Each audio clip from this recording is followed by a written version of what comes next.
Here with sophomore first baseman Chase Clark in a doubleheader split against number 7 Jones County. You go 6 for 9, 4 RBIs, 2 home runs. You go 5 for 5, a career high in the first game.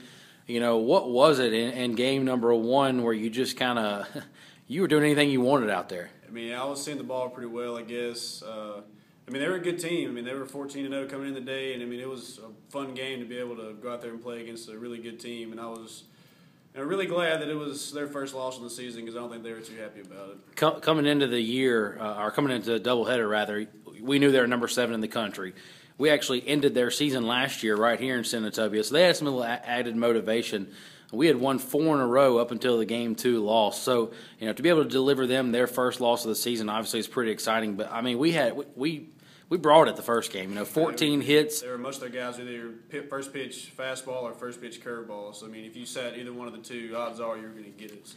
Well, if you didn't come to the game today, you can watch the replay on NJCAA TV. But go to the 2-hour and 21-minute mark in game 1, and you pimped a home run over the right field wall. You just watched it. It's the first time you actually seen it. You didn't realize that you said that you were going that slow around the bases, but that first pitch, you launched it as a no-brainer over the right field wall. Talk about that 3-run home run. I mean, like you said, I did not know that it was that slow going around the bases at all, but I was looking first pitch fastball, and he gave me one belt high, and I did what I could with it, and like I said, I didn't know I was really going that slow around the bases. When I got to the dugout, Coach Walker was like, don't expect anything else but to get a hit in the back right here. And I was like, that was your last at bat of the game. Yeah. So I think had you had another at bat, that would have been interesting to watch. Right. You came into the day hitting around the 290 range. Your batting average has gone up almost 100 points after today. You're hitting around 370 now. You know, talk about their team. You're a big guy. You're about 6'4", 6'5".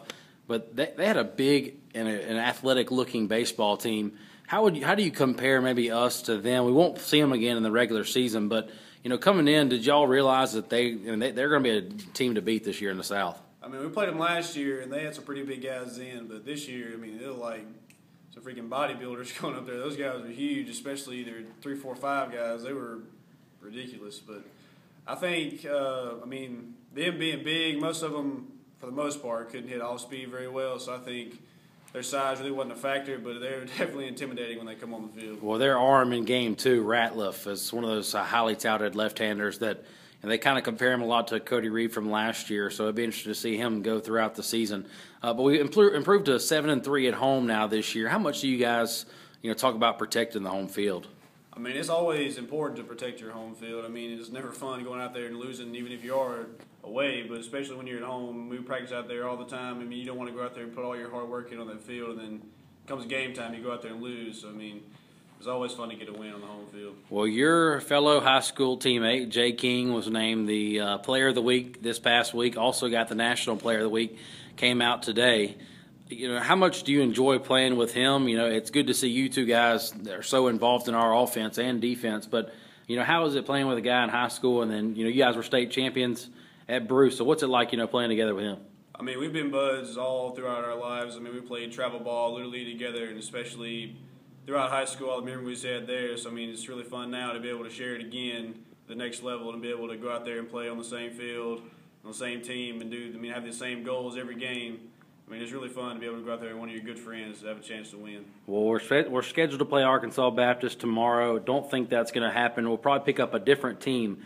But there's a really good chance if you have a good day tomorrow or Friday, whenever that game may be, that you could go back-to-back with Bruce Players of the Week. So you are 6 for 9 right now. You can get a few hits, and it could be a back-to-back sweep for Bruce High School for next week. So best of luck tomorrow and see if we can't get a Ranger sweep. I appreciate it. Thank you, man.